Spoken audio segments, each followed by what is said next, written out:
好，大家周末好，欢迎回到交易之刃。今天呢，我想跟大家分享三个非常重要的话题。那么第一个话题就是我们的常规操作，根据现有的数据和我收集到的这些数据，对当下市场的情绪、宏观各方面做一个深度的分析。那么第二点呢，我们想跟大家分享的就是关于这个财报季，我们找到了一个真正的王者。那么这个王者，这个公司正在未来的回调中。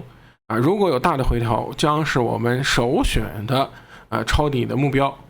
那么第三呢，我想跟大家分享的就是整个4月份的交易是非常的困难。我给大家找到了整个交易的这个4月份主要交易的记录，跟大家分享就是我4月份做了哪些交易，而大部分这些交易的结果可能都是不乐观或者说不是非常好的。那我想通过分享这些交易呢，跟大家从以下几个方面来进行一个分享。那么一个方面就是我们的思维思考系统和交易系统，那么哪方面需要做得更好，或者说哪方面我做的还可以。那么另外一方面我想给大家分享的就是很多朋友其实也咨询过就是关于辞职做全职交易者的这么一个事情。那么实质上呢，我想跟大家分享的是做全职交易者如果遇到现在这种情况，就是所谓的一个下风期。当我们遇到这种下风期的时候，我们可能需要在心理上，还有在系统上，还有在甚至于生理上都有非常好的准备。那么这些准备是什么？那我自己的感受又是什么呢？那我想今天跟大家呢，就是坦诚的跟大家分享那我自己的这种感受和感知。所以那视频的内容肯定又是特别长。那么在这个短视频盛行的时代呢，如果你能坚持看完请别忘了给自己点个赞。那么如果也能觉得不错，或者说我分享的这些数据资料和心得对您也有帮助，那么你别忘了给我也来一个赞欢迎大家分享、点赞、转发。我们开始。好，那么还是一个常规的这么一个操作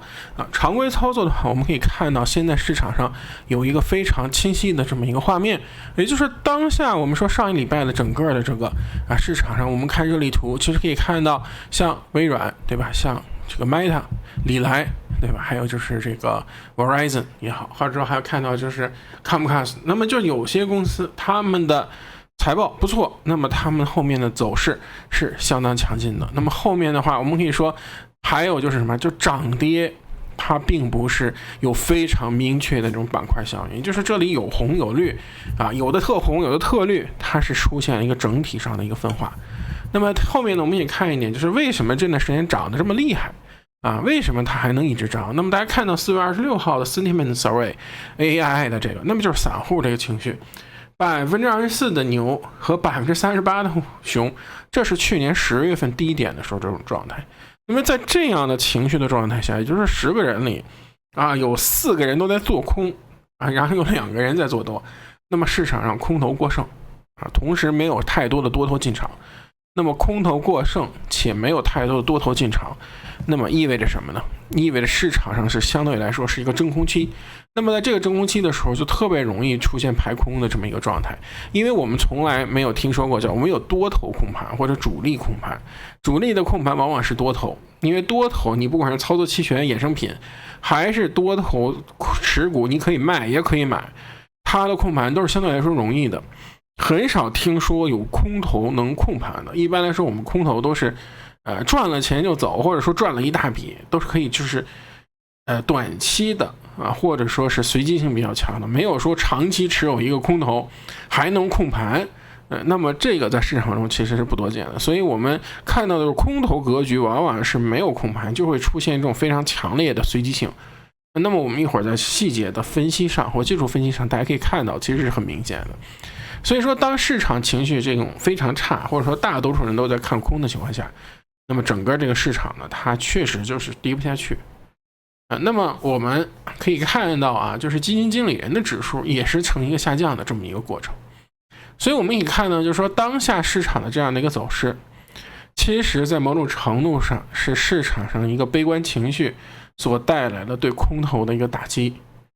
那么我不知道你的心里是如何怎么想的？那我知道很长一段时间，我们从3月底或者说3月中下旬开始就是谨慎，那整个4月上来说，你可能都会非常谨慎。那么这段时间你可能错过了很多机会，可这一波的上场一定会对你对市场的看法产生非常巨大的这种冲击，而这样的冲击将产生真正意义上的 FOMO 的情绪。因为我们 FOMO 情绪在一开始的时候就是无非上涨的时候你没仓位，大家出来骂街，而真正的 FOMO 情绪是等真正的再继续上涨的时候，你坚持看空的人就没声了，看多的人也没声了，大家都不吭声的时候，大家最后忍不住默默的掏钱去买，那么这才是真正 FOMO 的一种行为。所以说这是当下市场情绪的一种表现。那后续我们该如何看呢？我们看下一页。那么我想跟大家分享的就是我这个礼拜其实看到的几个数据啊，特别有意思。那我想通过我自己的一个经验的一个分享，跟大家也再讲一讲。那么哪个特别有意思的事儿呢？一个是我想说的是当下市场中我们说看牛的这些条件是什么呢？好，我们看到就看牛的条件其实特别明显，就是情绪太弱，情绪太低。而且我们经常传的一些图或者数据也可以看到，当下市场很多对冲基金他们所持有的这种看空的仓位其实是非常大的。那么另外一点我想给大家分享的就是股票回购在5月初将全面启动，那么意味着市场上最强的购买力也就是买单来了那第3点我们说还是宏观上对于加息要结束的这么一个预期。那么第4点我们知道大科技公司和垄断性的公司它的表现是强于预期的。那么最后我想说还有就是波动率特别低。那么波动率低到什么程度？波动率低到了这是连续18个月还是20几个月来最低。那一会儿我们来分析波动率的时候可以看一看在以前出现这样的情况下，那么大盘普遍都在什么样的位置。那么我们往往说特别低的波动率往往是在牛市或者说比较强势的市场中出现。那么当下市场是不是符合这样的一个判断？那么熊方的话我们说这个地方列举了已经超过2周了，就是市场的宽度与高度出现了严重的背离。那么这种背离已经大到什么程度呢？这种背离已经大到了跟2015年非常类似。那么2015年我所经历的2015年是什么样子的？我跟大家准备再仔细的进行一个复盘。好，那我们再说的是就是任何的衰退没有被市场计价，这跟上次一样。那么另外的话就是市场上一些波动的量化基金比如 CTA 它没有继续买的动力了，已经出现了什么购买力的一个衰减。好，那么还有最后这个跟牛是一样的，就是波动力如果特别低的话，它在某种程度上因为它来到非常低的位置，它其实也是一个看空的状态。所以我想分享的就是说波动率极低，其实在某种情况下它仍然也是一个看空的条件。那么还是那句话，没有发现大规模的长期投资者入场。那么资金流方面我跟大家分享的是有 52.3 billion 去了什么呀 money market， 也就是我们说的 cash， 7.4 billion 进了 bonds， 然后呢23个 million 流出。那么我分享过几个数据都是关于资金的流动。那么从 equity 市场中几乎从上周有50个 billion 流入以后，上周有50 billion 流入以后就再也没有什么流入了，基本上都是流出。这段时间或者说上个月我们看到大量的60多个 billion 的一个流出，从这个现金出来之后，我们当时在上周的一个分析说这个60多个 billion 去哪儿了，看来他们出来之后哪儿也没去又回到了 money market， 没找到什么机会。可能有一部分人投资了这个国债那么或者是债市，那具体的话我们要再看市场的这个走势。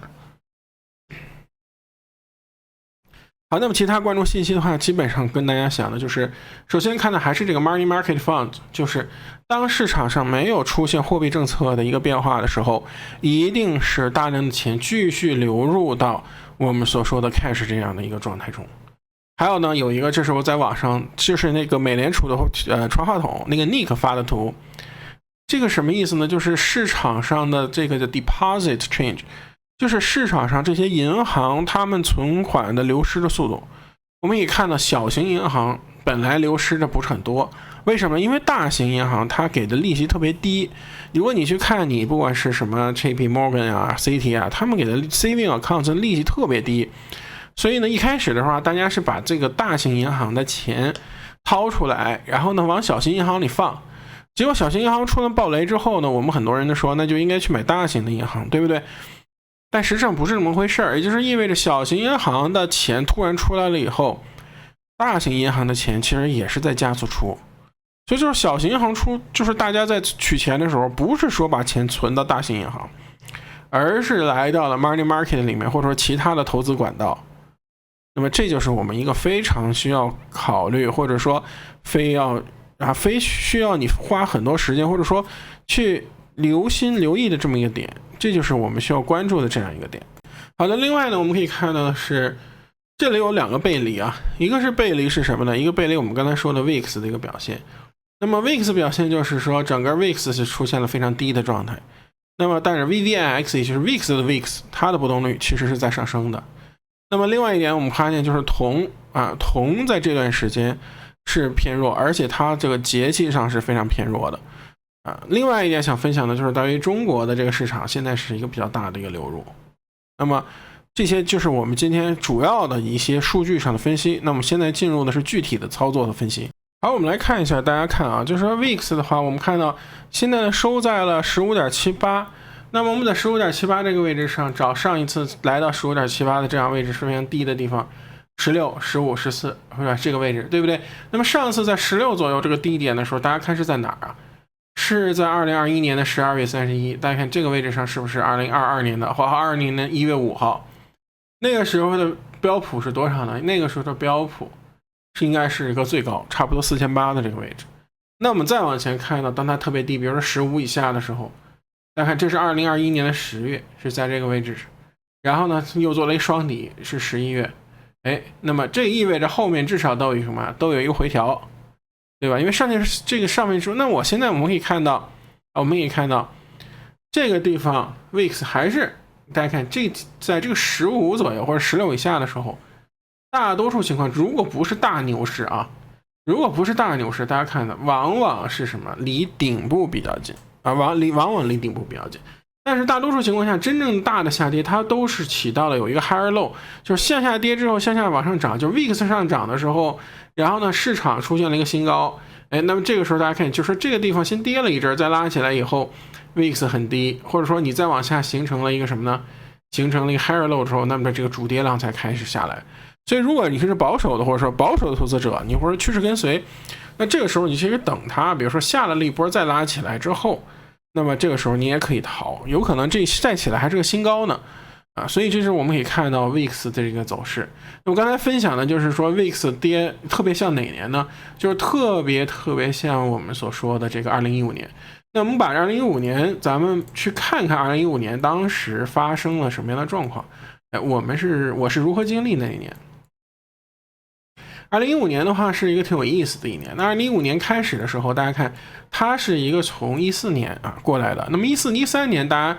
如果有经历的话，我给大家分享一下，就发生了什么。就是当年这个下跌以后，大家知道这个地方下跌的一个非常大的下跌，是14年的话，它的主导的是这个生化。那生化板块是当时最强的板块，从13到14。是主导的非常强。那么这个时候呢，它的领军人我们叫吉利德科学和很多的小医药股，包括我们说的癌症也不是叫三傻了，也是癌症的三巨头还有就是说一些其他的药股，这各种药股都非常强。那么之后呢，在这一轮的一个下跌，它是一个当时美联储副主席叫费舍尔的一个鹰派加息，加上当时有一个伊博拉病毒的一个骚扰。但是当时的大家可以看到，当时的这个资金是非常的充裕，所以直接就 V 上去了。那么15年初的时候，这是经历了什么呢？就是有点类似于欧债，它是类似于叫希腊的一个危机。那么希腊危机的话，就在这形成了一个震荡。这个震荡完之后，大家看就以为这个地方要下去了，或者说这个地方非常弱了。它在这个地方横盘了长达多少呢？长达了将近6个月，也就是出现了一个类似于半年的横盘。而在半年横盘之后，大家看8月份的这个下跌，主要来自于原因是号称就是当时温家宝推的一个叫做什么呢？叫做这个中国的汇率改革，那么整个推下来。但是但是我们来观察一下当时的一个非常有意思的一个现象啊，非常有意思的现象。我们来看一下深度。那我们把这个 NYMO 拿出来看，好吧 ？NYMO 拿出来看。那么 NYMO 我们回到当年的一个状态，比如说我们看15年，15年的时候，大家看，在15年8月下跌之前，这个横盘的，大家看整个这横盘的过程中，你可以看到这个 NYMO 都是超弱的，超级弱啊，全都是跌的多，涨的少。那这是我们当时，我再给你看一个，还有一个特别有意思的现象，比如说我们通过用这个 BP、SPX 来看啊，好，那我们10年的，好的，回到15年，15年的下跌之前，大家看到下跌之前，大家看下跌之前，在这个地方横盘的时候，你看这个深度都到多少了？深度都到了多少？50%了，这是牛市的底，就是说你在一个顶部的时候，它产生了一个类似于底部的状态了都，因为市场上一半的股票都已经进熊市了，它还在上面撑着。那为什么？这是因为在14到15年的时候实现了一个市场上对于赛道的转型，从当时的生化的这个领头变成了现在大家非常熟悉的大科技。那时候的当红炸子鸡就是奈飞，当时我印象非常深，奈飞、微软啊，什么这个苹果呀、谷歌呀、亚马逊呀，他们逐渐越做越大，还有耐克呀、星巴克呀，这些消费和电子消费类的，形成了一个非常强势的支撑。那么这几个股票如果扒去以后，其实早都熊了。但是呢，这些股票实现了一个什么呢？从我们说的医药也好，从传产，我们说银行、能源转向这些科技公司的一个过程。那直到出现了一个什么引子以后，大家看这个数字一直在支撑，但它一直都在下降，然后最后是什么？一个非常大的一个崩盘，非常大的一个崩盘，闪崩。那么当下的状态，我们看啊。我们当下状态是不是现在我们在这个地方出现了一个新高？而大家注意看，在同样的4200点的时候，上次4200点的时候，我们的整个深度是 72.8， 而这次只在62。那再次我们在4169的位置上又比上次高，我们现在深度只有54。这就很说明什么问题？说明我们的市场深度或者说市场宽度在连续的出现走弱，也就意味着市场是被几个大家伙带。这个点其实我相信大家在看我们第一个那个热力图的时候，其实已经感受非常清楚了。我们再把当时的把今年的热力图，这个月咱们把热力图给它打开。好，那我们看到这个就是1个月的，是不是非常清晰？就是我们的比如说半导体吧，因为大家涨得多，剩下的都是跌的。然后呢，这个月下来看，这个 Meta 涨得多，对吧？大科技多，银行。那么整个这个月下来之后，我们明显的发现是大号的涨得多，小号的涨得少，所以它会出现这样的这么一个现象。而且我再给大家看到一个特别有意思的现象，就是我们昨天说的，我第一次看到或很少看到2%的涨幅，但 NVMO 还是负数，现在只有4。那么意味着整个这个上涨的过程中，不是大家齐头并进，而是有几个大家伙疯狂的带。那么结论是什么？结论是当下市场一定是风险非常大的，且你能做的只有大家伙。为什么？因为很简单，因为当下市场只有这些大家伙能涨。那么除了大家伙以外，你基本上就没有什么机会了。那么我们想跟大家说的是，那你是否意味着我们这个地方一定要跌呢？我们回到2015年的这么一个状态。那么2015年的时候，这个状态大家可以看到，其实在这儿横了好久。当时我们很长时间都认为说要跌了，结果它就是不跌，它在这就是给你耗，一耗就是什么5-6个月啊，一耗就是5-6个月。好，那我们再回到 VIX， 那么 VIX 来到了这种新低之后，再加上我们说，我稍微换一下时间，因为很多朋友说这个太黑了看不见，为什么？稍微解释一句，为什么我一直都用黑屏呢？就是因为白屏白天要盯一天，这个白屏看一天之后眼睛实在受不了，然后所以我的策略大家可以看到都是适合黑屏的色儿啊，不管是紫色、绿色、黄色，因为白屏你比如说我用一橘黄色的，你要白屏你就看不见了啊。但是呢，为了迎合大家的需要呢，我在这里面其实是把代码也改了，然后我把很多这个信号的颜色啊就发生了一些改变啊。那我们来看，好的，就是扯远了。那我们再说现在的市场，我们所看到的是。它在从10月到现在横盘的时间，10月如果我们说这个底部10、11、12、1、2、3、4，其实也差不多6个月了。也就是从横盘的时间来说，当下市场横盘的时间也是够的，不代表说它马上就要跌，但是我们可以看到当下市场的这种风险，而这种风险是越来越大了，它不是风险越来越小了，是风险越来越大了。好，那么基本面上我想跟大家说的是王者登基。那么我想从2个股票的角度跟大家分享。那么第一个呢，就是我说了大科技这里面一个有没有瑕疵的一个，有瑕疵的一个，然后一般的一个，然后不咋地的一个。那么大家如果对号入座的话，那么就可以分享出来的话，那么这就是微软是我们说完全没有瑕疵的。那么微软我这次在财报之前其实也是有点担心的。那么担心什么呢？担心的就是说微软它在上个季度给的这个季度指引其实是持平的，也就是上个季度是51 billion， 这个季度还是51个 billion。然后呢，这个季度的话，我们知道它涨了很多，是因为对于 ChatGPT 的一个炒作。而真正在财报出来之前，我们可以发现的是，财报出来之前，我们可能并不是非常清楚，尤其是大家看这个地方是一个下杀。我们并不是非常清楚，从上一次财报大家看，上一次财报这个位置大约245，那么这次财报之前已经来到了270多，其实是涨了将近什么呢？15%了。那么我们是否能看到，就是它的业绩中能否包含到 ChatGPT 很强的那一部分，其实是看不到的。而且从技术上大家看这里是破位，那么直接翻上去的原因是什么呢？第一个呢，大家可以看到它的营收各方面是多，它给出的是将近53个 billion。还有一点呢，就是我们可以看到它给出的预期也是多的。那么我们再对比到其他大科技，那么我们昨天第一时间就分析到了这个，不是在群里，我在咱们的这个 community， 就在亚马逊2的时候啊，我跟大家分享的就是说，我是非常好奇，就是这里我不知道是不是自己认知的问题还是什么，我明明看到了这个它的这个AWS 出了这么大的问题，为什么还市场给出涨10%几的什么，已经涨了10%几，又涨10%几这样的一个定价？是我的认知出了问题，还是说我到底错过了什么？那这个地方我120，我是绝对不敢在这做空的，但是我会在这非常谨慎。当然，有很多朋友看到了之后，他就选择了一个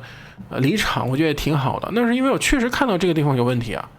所以说第一时间其实是分享，咱们在 community 也在其他地方分享给大家了。那就是我的一个认知。那么这里我认为亚马逊整体上是挺强的，但是呢它确实有瑕疵，尤其是 AWS 这个东西，再加上我们看到 UPS， 我们回到说的衰退为什么大约90%，一个是我们所看到的很多的数据，包括经济数据，包括 GDP 的预测，包括通胀数据下不来，那整体上对于经济的打压和打击非常大。还有一点就是跟经济非常相关的，我们说这些银行是不是有问题？银行有问题。第二点，是不是交通运输部门几乎全都有问题？那么就是从亚马逊这一方也看到了什么 ？AWS 非常弱。那为什么它跟微软有一个非常大的不同？那么 AWS 整个针对的中小企业比较多，而微软针对的大型企业比较多。那么大型企业呢，就是大垄断呗，大客户呗。所以我软还是很硬的。所以呢，综合下来就会发现，这里也体现出了经济走软的这么一个过程。那么后面就不用讲这个 Meta 了，整个 Facebook 那就是这样。那么还有就是我们可以看到广告收入对于那些小的公司都是毁灭性的打击。为什么？因为很简单，小的公司不具垄断性。那么最后 Google 就不用说了，整个广告收益下降。然后呢，唯一的亮点，所谓的亮点就是70 billion的股票回购，除此之外没有任何亮点，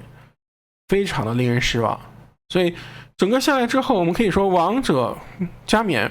我们在这周的视频中其实跟大家分享了微软，这里面不光是有它非常保险的业务部门，保险不是说卖保险 insurance， 而是非常 secure 的，就是说非常好的很稳定的这种业务，同时它的增长是确定性最强的。一方面，我们可以说这里我给大家分享了一个特别有意思的，就是微软干死 CRM、Google、AWS、Adobe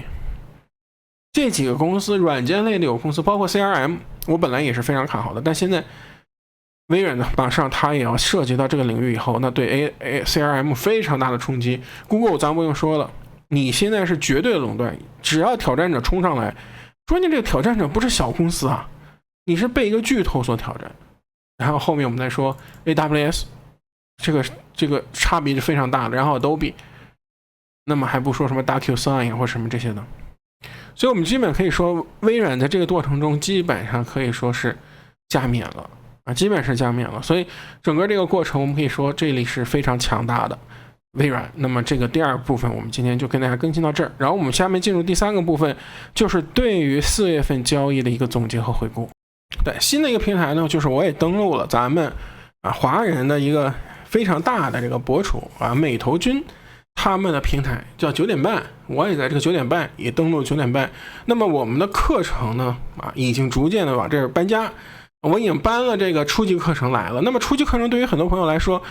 反正都免费的，你进来看一看。我觉得很多朋友连续问的问题和很多新人来问的问题，其实在这里面我都已经给你解答了。不管比如说我们说如何开户、行为金融学、告别二元思维模式、告别预测、为什么跟单一定会大亏、为什么自媒体时代炒股变得更难、到底有没有庄、什么是选股、什么是择时、技术分析、基本面分析、为什么跌了很多还能跌更多、投资和投机、美股长牛秘密、经济与股市关系，这些我其实常见的问题，而且我不断的更新这个。已经都在这里了，